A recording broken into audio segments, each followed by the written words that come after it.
उल्टा पुल्टा मत बोल। जोहिया तोरी हो तो शादी हमर हो तो बर्बादी रोज थोड़े थोड़े जाइबौ मारी तोरा याद में यस नो तले हई सुन तोरा याद में गे छोड़ी हम पीबौ तारी अगमय नो रे तू भूल के भी मत पिए। तोरा याद में गे छोड़ी रोजे रोजे पीबौ तारी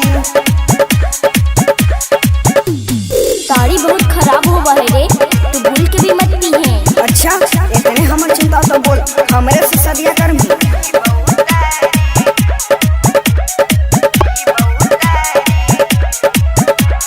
भूल गेनी प्यार साथे खोइनी कुकिरिया एही बात सोची लागल रहो है फिकिरिया। इतना चिंता मत करना तो हम रोबे लगबो।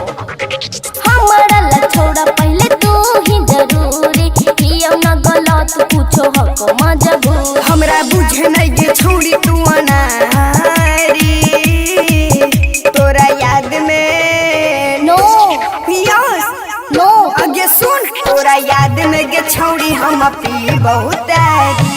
अरे दिमाग में सना गेल की रे आगे तोरा याद में गे छोड़ी एक कप लोटा पीबौ तारी।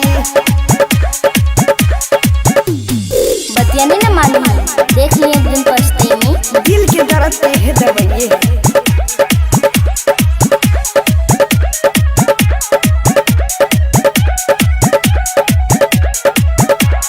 करन संगे जब डोली चढ़ी जमी जाने गे ओही बेरा साहिल चली जैतो शमशान गे। अरे चिंता कहल करो है सदिया के बाद मिलते रहबो। किस्मत में तोरा हम हलियम न जान रे हमरा चलते छोड़ा मत दे तू परान रे। जब पिया बाके धर्मिया कबा आरी तोरा याद में नो यस नो आगे हट तोरा याद में गे छोड़ी हम पीबौ तारी।